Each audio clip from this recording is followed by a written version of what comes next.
un 100 por 35 tiene, Dios mío, hay calles en Puerto Rico que en una misma calle hay 4 iglesias de 4 denominaciones distintas. En una calle hay 4 iglesias sí, hay 4 iglesias.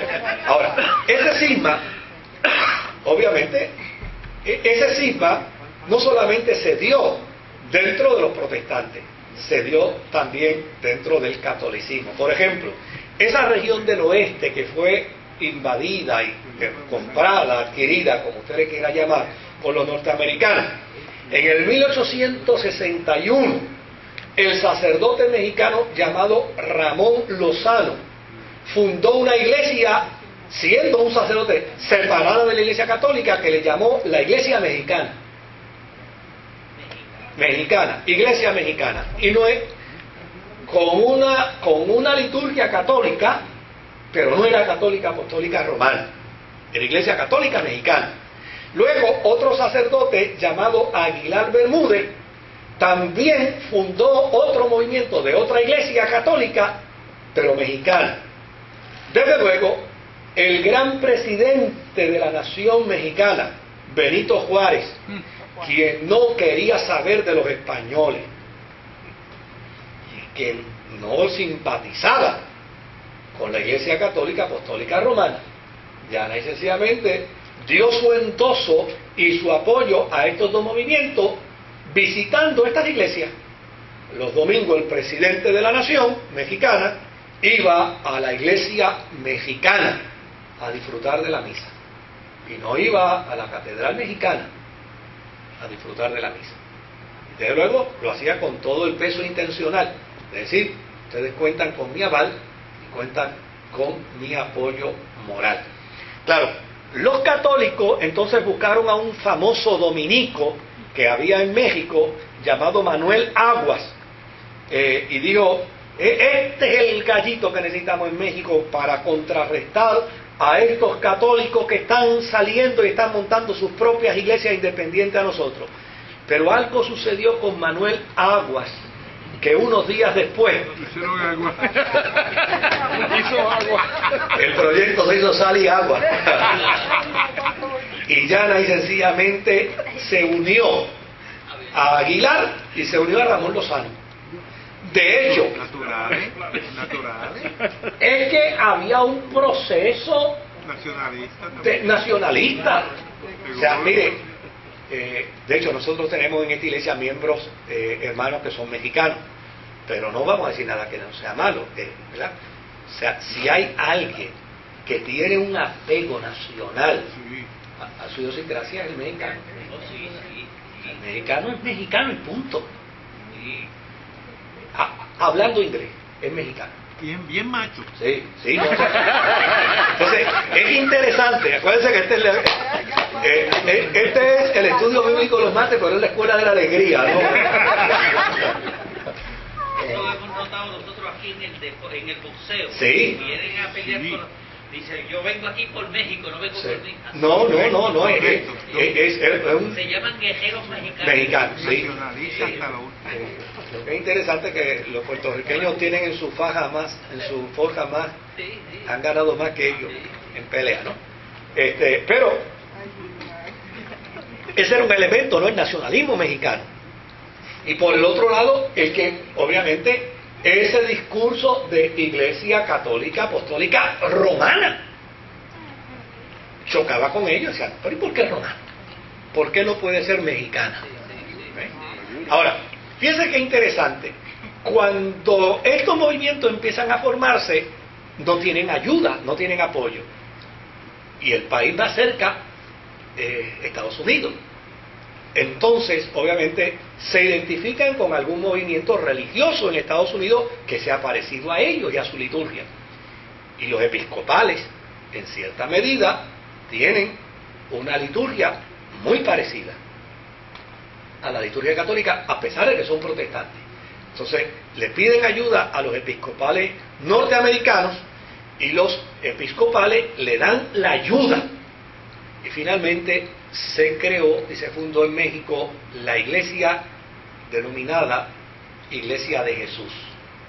Y desde luego, el primer obispo declarado post-mortem de esa iglesia fue Manuel Aguas, porque a la larga se convirtió en el defensor del movimiento protestante en México. Y fíjense que estamos hablando de 1861. Todavía en Puerto Rico no se soñaba con el protestantismo. Y ya en estas áreas, en estas regiones, ya había una fuerza protestante. Estaba prohibido. De hecho, en el 1909, este movimiento decide unirse a los episcopales y vino a ser parte integrante de la Iglesia Episcopal. Y hoy en día, la Iglesia Episcopal Mexicana es precisamente el resultado de ese proceso, de esa separación. Más adelante, bueno, si me dan 5 minutitos más. No, 10 y 15. Sí, como ustedes no me pagan, pues. 10 y 15, no, 5 minutitos más y terminamos. Digo, no me pagan las horas extras. Pero por el otro lado también vino el cisma protestante. Y el cisma protestante acontece como resultado del carismatismo. La experiencia carismática. Mire, por ejemplo, en el 1910, Puerto Rico tenía 12 años de protestantismo, estaba haciendo pininos.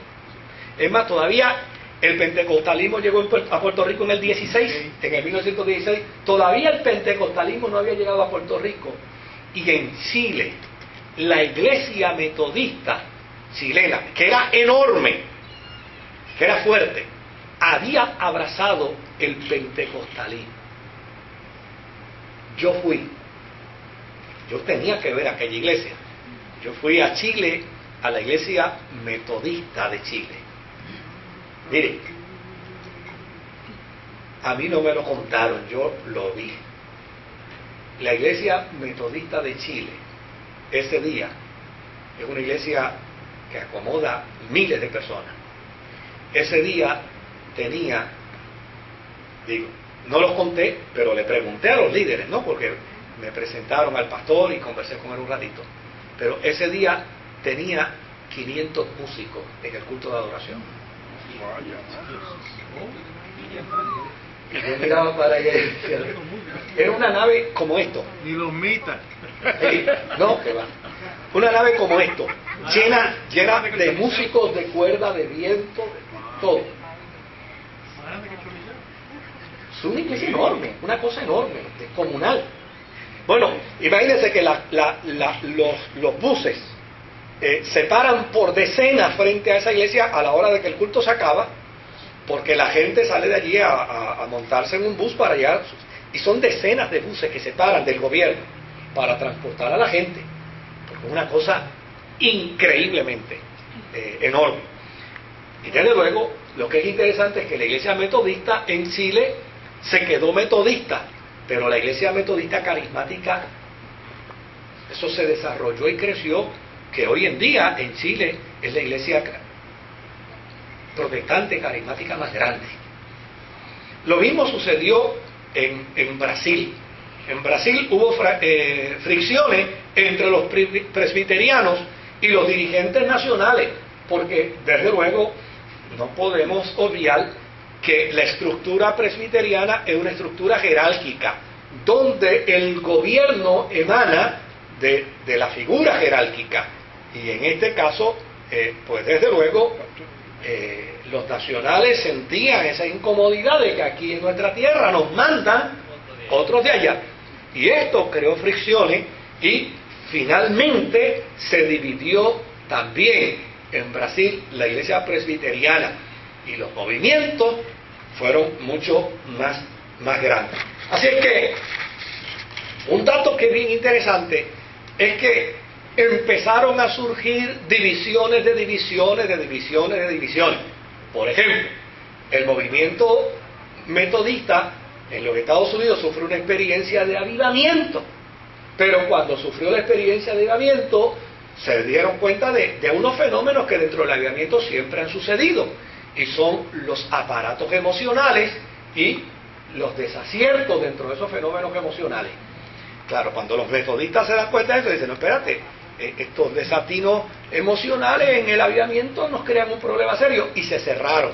Pero cuando ellos se cerraron, obviamente, ya los carismáticos metodistas dijeron, bueno, pues si usted no cierra la puerta, nosotros nos separamos y nos vamos. Entonces empezaron a crearse grupos de creyentes históricos que empezaron a ver el movimiento carismático como una experiencia particular, hasta que se denomina lo que se llamó una asamblea, y era una asamblea de carismáticos, de todos, venían presbiterianos carismáticos, metodistas carismáticos, de donde fuera, que fueran carismáticos. Y dentro de esas reuniones en los Estados Unidos es que surge, yo estoy haciendo casi un sumario sumamente elemental, bien elemental, pero de ahí es donde surge el concepto de las asambleas de Dios. Porque alguien dice, óyeme, pero nosotros no necesitamos organizarnos, porque sí, hay gente allá en Chile con el carismatismo, y se escuchaban informes de otros países donde el carismatismo estaba fuerte y estaba desarrollándose, pero acá en América tenemos que desarrollarlo, y vamos a desarrollarlo de manera organizada. Así es que se crea, en las asambleas de Dios, se crea el movimiento, y finalmente se une ese movimiento, y ese movimiento es quien empieza a expedir credenciales a aquellos hombres y a aquellas mujeres que quieren desarrollar ministerios en sus países. Por eso viene un señor llamado Juan L. Lugo. Yo tengo un disco donde Juan L. Lugo, en su propia voz, cuenta la historia de Pentecostés en Puerto Rico. Pasa que lo quiero mandar a hacer en CD, porque me da terror que se me dañe el disco. Y yo lo tengo. Lo vendemos, pastor. ¿Ah? Todavía el espíritu capitalista existe, ¿eh? Lo ponemos en YouTube. Pro respuesta. Pro respuesta, bueno, vamos a ver. Entonces, fíjense qué interesante, que son en América Latina, es el movimiento de la Asamblea de Dios que empieza a dar credenciales, y empieza a dar credenciales para que vengan a estos países sus nacionales que habían emigrado, y empiecen a desarrollar la obra carismática, la obra pentecostal. Pero ese movimiento de la Asamblea de Dios después se dividió, entonces se convirtió en un movimiento que ahora de repente se me olvidó el nombre, pero ese otro movimiento volvió y se dividió, y entonces se creó otro movimiento, y ese otro movimiento volvió y se dividió, y de ahí empezó a surgir la Iglesia Asamblea de Dios, la Iglesia de Dios, que es pentecostal, que es lo que nosotros conocemos como Mission Board. La razón por la que aquí se conocen como Mission Board y no se conoce en ninguna otra parte del mundo como Mission Board, nada más que en Puerto Rico. Por el caso es diferente. Sí, se llama Iglesia de Dios en Estados Unidos, en inglés.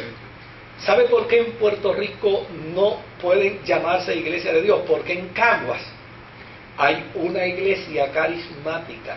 De hecho, hay una hermana que viene a los estudios bíblicos de esa iglesia, que cuando la Iglesia de Dios se estableció en Puerto Rico, resultado de una división, porque vinieron primero las asambleas de Dios, y después la Iglesia de Dios pentecostal se dividió de las asambleas de Dios.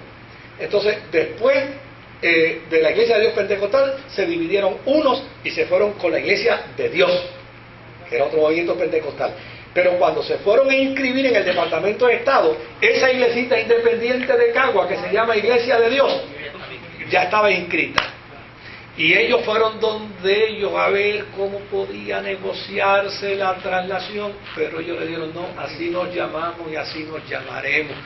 Por lo tanto, tuvieron que llamarse Iglesia de Dios y poner Mission Board. No les cuesta otro remedio. A pesar de que técnicamente cuando se presentan, usted lo escucha, dicen que somos Iglesia de Dios, pero legalmente, cuando tienen que registrar un documento, tienen que poner MB, porque no hay otra manera de poderse identificar legalmente. Ajá. ¿Y ese movimiento misionero? El movimiento misionero mundial. Sí. El movimiento misionero mundial salió de la Iglesia de Dios Pentecostal, movimiento internacional. En el 50 y algo. En el 56. Sí. en el 52 salieron los pentecostales de la Asamblea de Dios.